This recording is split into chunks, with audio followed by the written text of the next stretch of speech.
오늘 우리에게 주시는 하나님의 말씀 에스겔 11장 1절부터 25절까지 말씀입니다. 에스겔서 11장 1절부터 25절까지 말씀 이제 봉독하겠습니다. 하나님의 말씀 경청하십시오. 그때에 주님의 영이 나를 들어 올리셔서 주님의 성전 동쪽으로 난 동문으로 데리고 가셨다. 그 문의 어귀에는 사람 25명이 있었다. 나는 그들 가운데 백성의 지도자인 아수르의 아들 야하사냐와 브나야의 아들 브랴다가 있는 것을 보았다. 주님께서 나에게 말씀하셨다. 사람아, 이 사람들은 이 성읍에서 포악한 일을 꾸며 내며 악독한 일을 꾀하는 자들이다. 그들은 모두 집을 지을 때가 가까이 오지 않았다. 이 성읍은 가마솥이고 우리는 그 안에 담긴 고기다 하고 말한다. 그러므로 너는 그들을 규탄하여 예언하여라. 사람아, 예언하여라. 그때 주님의 영이 내 위에 내리셔서 내게 말씀하셨다. 너는 이스라엘 족속에게 일러라. 나 주가 이렇게 말한다. 이스라엘 족속아, 너희가 하는 말과 너희 마음에 품은 생각을 나는 잘 안다. 너희는 이 성읍에서 수많은 사람을 죽여서 그 모든 거리를 시체로 가득히 채워 놓았다 하여라. 그러므로 나 주 하나님이 할 말은 바로 이것이다. 너희가 이 성읍 가운데서 죽인 시체들은 고기요, 이 성읍은 가마솥이다. 그러나 나는 너희를 이 성읍에서 내쫓겠다. 너희가 두려워하는 것이 칼이므로 내가 너희에게 칼을 보내겠다. 나 주 하나님의 말이다. 내가 너희를 이 성읍 가운데서 끌어내어 타국인의 손에 넘겨주어서 너희에게 온갖 형벌을 내릴 것이니 너희가 칼에 쓰러질 것이다. 내가 너희를 이스라엘의 국경에서 심판하겠다. 그때야 비로소 너희는 내가 주인인 줄 알게 될 것이다. 이 성읍은 너희를 보호하는 가마솥이 되지 않을 것이며 너희도 그 속에서 보호받는 고기가 되지 않을 것이다. 내가 너희를 이스라엘의 국경에서 심판하겠다. 그때야 비로소 너희는 내가 주인인 줄 알게 될 것이다. 너희는 내가 정하여 둔 율례대로 생활하지 않았으며 내가 정하여 준 규례를 지키지 않고 오히려 너희의 주위에 있는 이방 사람들의 규례를 따라 행동하였다. 내가 예언하는 동안에 브나야의 아들 브랴다가 죽었다. 그래서 내가 엎드려 얼굴을 땅에 대고 큰 소리로 부르짖어 아뢰었다. 주 하나님, 이스라엘의 남은 사람들마저 완전히 없애버리려고 하십니까? 그때 주님께서 나에게 말씀하셨다. 사람아, 예루살렘의 주민이 내 모든 친척, 내 혈육, 이스라엘 족속 전체를 두고 하는 말이 그들은 주님에게서 멀리 떠나 있다. 이 땅은 이제 우리의 소유가 되었다 한다. 그러므로 너는 그들에게 일러라. 나 주 하나님이 이렇게 말한다. 비록 내가 그들을 멀리 이방 사람들 가운데로 쫓아버렸고 여러 나라에 흩어 놓았어도 그들이 가 있는 여러 나라에서 내가 잠시 그들의 성소가 되어주겠다 하여라. 그러므로 너는 포로가 된 동포들에게 이르기를 나 주 하나님이 이렇게 말한다. 내가 여러 민족 속에서 너희를 모아들이고 너희가 흩어져 살고 있는 그 여러 나라에서 너희를 모아 이스라엘 땅을 너희에게 주겠다 하여라. 그들이 그곳으로 가서 그 땅에 보기 싫고 역겨운 우상들을 그 땅에서 다 없애버릴 것이다. 그때 내가 그들에게 일치된 마음을 주고 새로운 영을 그들 속에 넣어주겠다. 내가 그들의 몸에서 돌같이 굳은 마음을 없애고 살같이 부드러운 마음을 주겠다. 그래서 그들은 나의 율례대로 생활하고 나의 규례를 지키고 그대로 실천하여 내 백성이 되고 나는 그들의 하나님이 될 것이다. 그러나 마음속으로 보기 싫고 역겨운 우상을 따르는 사람들에게는 내가 그들의 행실대로 그들의 머리 위에 갚아주겠다. 나 주 하나님의 말이다. 그때 그룹들이 날개를 펼치고 바퀴들은 그들의 곁에 있었는데 이스라엘 하나님의 영광이 그들 위에 머물렀다. 그리고 주님의 영광이 그 성읍 가운데서 떠올라 성읍 동쪽에 있는 산꼭대기에 머물렀다. 주님의 영이 나를 높이 들어올려 하나님의 영으로 환상 가운데 나를 바빌로니아의 포로로 끌려온 사람들에게로 데리고 오셨다. 그런 다음에 내가 본 환상을 내게서 떠나갔다. 그래서 나는 주님께서 내게 보여주신 모든 일을 포로로 끌려온 사람들에게 이야기하였다. 아멘. 사람은 고쳐 쓸 수 있다라는 제목으로 하나님의 말씀 선포하겠습니다. 우리나라 헌법이 정한 법률 해석의 해석 및 적용의 원칙 중에 일사부재리의 원칙이라는 그런 원칙이 있습니다. 용어라고 표현해요. 그런데 일사부재리의 원칙이란 이제 다른 말로는 이제 이중처벌 금지의 원칙으로 모든 국민은 동일한 범죄에 대하여 거듭 처벌받지 아니한다는 헌법상의 조항이 있고 이 원칙의 기원은 무려 로마 시민법이라고 그렇게 말을 합니다. 일사부재리의 원칙이 생긴 이유에 대해서는 다양한 이유가 있겠죠. 제가 다 법률 전문가가 아니니까 다 모르겠습니다만 그냥 제가 추정컨대 동일한 범죄에 대해서 거듭해서 처벌할 수 있으면 오히려 형벌에 대한 구속력이 약해질 것 같습니다. 내가 한 번 걸렸어요. 그런데 내가 한 번 걸린 거 가지고 계속해서 나를 괴롭힐 수 있다면 사람이 어떻게 되겠습니까? 자기의 인생을 스스로 포기하거나 아예 계속해서 범죄자로 머물러 있는 그런 도적대가 될 수밖에 없겠죠. 그러니까 결국 일사부재리의 원칙을 정한 이유가 무엇인가? 그냥 제가 추측컨대 사람이 어떤 범죄를 저지를 수 있어요.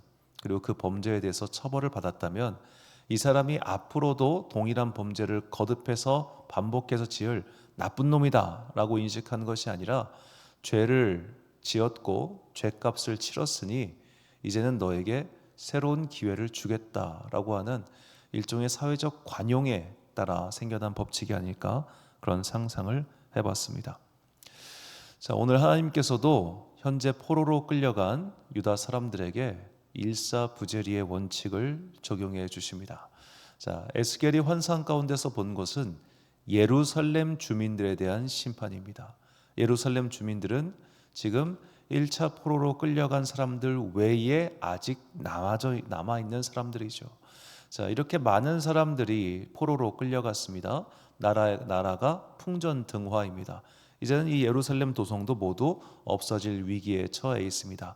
그렇다면 선지자 예레미야가 그 안에서 열심히 선포하고 있었던 것처럼 이제라도 돌이키고 이제라도 회개하고 이제라도 하나님의 처분을 받아들이는 겸손한 자세를 보여줘야 하는데 그들은 전혀 그렇지 않고 여전히 만국 박람회 같은 종교 박물관인 예루살렘의 상태를 유지하고 있었죠. 그래서 하나님께서 이들을 심판하시겠다고 에스겔서 처음부터 현재까지 계속 말씀하고 계시는 겁니다. 자, 그런데 이 심판에 대한 말씀은 달리 말하자면 포로로 끌려가 있는 사람들, 그 사람들에게는 어쩌면 약간 이중처벌처럼 느껴졌을 겁니다. 자, 저지른 잘못에 따라서 포로로 끌려갔습니다. 그들 가운데 희망이 있었습니다. 돌아갈 것이라고 하는 희망 말이죠. 그런데 그 도읍에 이제 하나님의 심판이 내리고 모든 것이 사라진다면 그들 입장에서는 이게 이중처벌처럼 느껴질 수 있지 않겠습니까? 내가 돌아가야 될 집이 사라지고 내가 가서 할 수 있는 재산이 사라지고 나의 모든 관계가 사라진다면 그것도 하나의 큰 심판이겠죠. 자, 그렇게 이중처벌처럼 느껴지면서 또 이제 본문에 잠깐 나오지만 예루살렘에 남겨져 있는 자들이 쟤들 못 돌아와, 이거 다 우리 거, 또 이런 식의 이야기도 들리면 또 얼마나 속상했겠어요. 자, 그런 자들에게 하나님께서는 새로운 희망의 말씀을 주십니다. 본문 19절과 20절 말씀. 내가 그들에게 한 마음을 주고 그 속에 새 영을 주며 그 몸에서 돌 같은 마음을 제거하고 살처럼 부드러운 마음을 주어 내 율례를 따르며 내 규례를 지켜 행하게 하리니 그들은 내 백성이 되고 나는 그들의 하나님이 되리라. 아멘. 자, 한 마음을 주고 그 속에 새 영을 주며 내 율례를 따르고 내 규례를 지켜 행하게 하겠다. 즉 하나님께서 지금 포로로 끌려간 유다 백성들을 통하여, 유다의 그 남겨진 자들을 통하여 새롭게 무언가를 행하신다고 약속해 주신 겁니다. 내가 너희에게 새 영을 부어 주어서 너희는 이전과는 다른 삶을 살게 될 거야 라고 하시는 것이죠. 이 형벌의 시간이 결코 짧지 않고 사실 50년이면 종신형이죠. 그렇게 한 세대가 정리될 만한 그런 긴 시간의 형벌을 거친 이후에 그들은 변화될 겁니다. 하나님의 도구로, 하나님의 사람으로, 하나님 나라의 역사를 할 수 있는 사람으로 변화될 것입니다. 그들은 다시 새롭게 예루살렘을 건축하고 새롭게 하나님의 성전을 세우며 그곳에서 예배하는 자들이 될 것입니다. 우리는 그 이야기를 에스라와 느헤미야를 통해서 확인했습니다.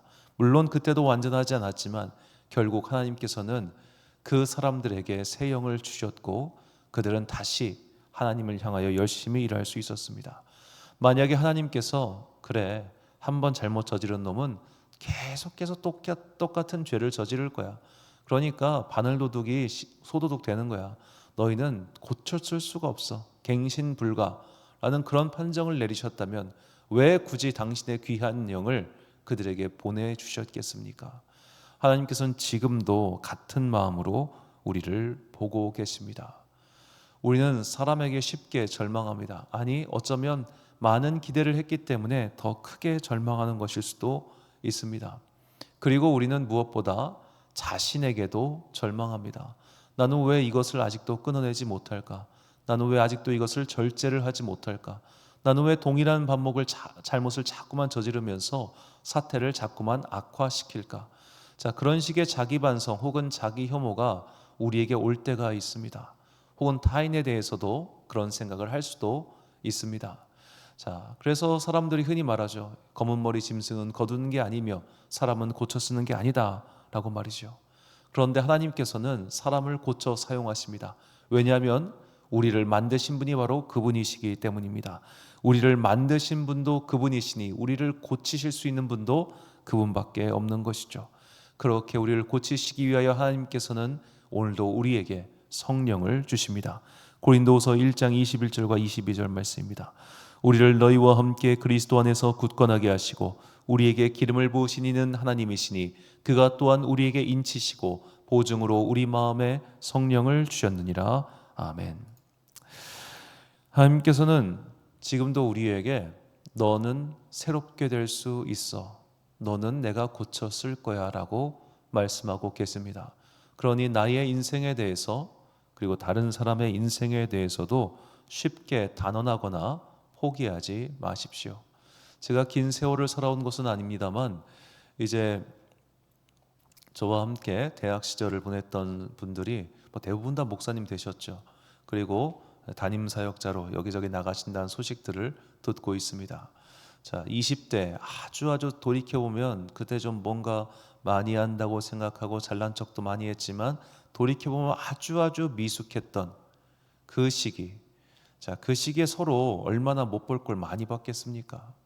그런데 20년이 훌쩍 지난 지금 와서 돌아보니 이제는 하나님께서 그분들을 만지시고 그분들을 변화시키시고 그분들을 고쳐 사용하셨습니다. 정말로 훌륭한 목사님들이 많아졌습니다. 제가 아직 거기에 미치지 못하지만 하나님께서도 저를 그렇게 고쳐 사용하시기를 항상 소망하고 있습니다. 성령님은 우리를 변화시키십니다. 그것은 하나님께서 우리를 만드셨기 때문입니다. 이 믿음의 기본 원리를 잊지 마시고 나의 인생과 그리고 다른 사람의 인생을 위해서 항상 성령 충만하기를 기도하십시오. 갈라디아서 5장 16절 말씀입니다. 내가 이르노니 너희는 성령을 따라 행하라. 그리하면 육체의 욕심을 이루지 아니하리라. 아멘. 사랑하는 지혜의 빛 광성교회 성도 여러분, 그리고 이 새벽을 함께 깨우고 계신 귀한 주님의 자녀 여러분, 순례의 절기 사순절 첫째 주간입니다. 우리는 사람을 고쳤을 수 없다고 낙담합니다. 그것은 우리가 어쩌면 사람에 대해서 그리 큰 기대를 하지 않기 때문일 겁니다. 그런데 하나님은 사람을 고쳐 사용하십니다. 인생의 설계자요, 우리를 지금도 함께 하시는 하나님의 능력을 의심하지 마시고 그분께서는 나도 변화시키실 수 있으며 저 사람도 변화시킬 수 있는 우리의 창조주이심을 잊지 마십시오. 하나님의 영이 각 사람 안에 가득 차서 주님께서 보시기에 아름다운 인생으로 변화가 되는 그것을 위해 항상 기도하는 그런 여러분과 제가 되시기를 주님의 이름으로 축원합니다. 기도하겠습니다. 사랑과 내가 풍성하신 아버지 하나님, 우리에게 이렇게 범죄한 우리에게 다시 기회를 주셔서 감사합니다. 주님께서는 인생을 포기하지 않으셨습니다. 인생들에게 항상 기회를 주십니다. 어쩌면 우리는 동일한 범죄를 계속해서 저지르는 참으로 기대치가 낮고 하나님께서 상대하실 가치가 없는 인생이오나 주님께서는 이렇게 사순절기 다시 한번 믿음의 도약의 기회를 주셨습니다. 주님, 우리가 십자가 앞에 섰습니다. 절제하게 하시고 용서하게 하시고 받아들이게 하시고 회개하게 하는 그 성령 충만의 은혜를 내려 주옵소서. 그리하여 먼저 나를 돌아보고 그 다음에 다른 사람의 성령 충만을 위하여 그의 변화를 위하여 기도하는 주의 자녀들 되게 하여 주옵소서. 한 주간의 업무를 마치는 금요일입니다. 주님께서 그 필요한 몸들을 이끌고 성전에 나와서 기도하는 모든 자녀들에게 복과 은혜 내려 주옵소서. 우리가 이곳에서 부르짖어 기도할 때 성령 하나님 우리 가운데 강력하게 역사하시기를 소망하오며 이 모든 말씀 우리 구주 예수 그리스도의 이름으로 기도드립니다. 아멘. 오늘의 기도 제목입니다. 하나님의 심판은 그를 다시 쓰시기 위한 희망과 기대의 시간입니다. 성령님은 사람을 변화시키십니다. 나와 주위의 사람들이 성령 충만으로 변화되게 해달라고 기도하십시오. 오늘 주신 기도의 제목 가지고 기도와 묵상의 힘쓰는 하루 되시길 바랍니다. 기도하겠습니다.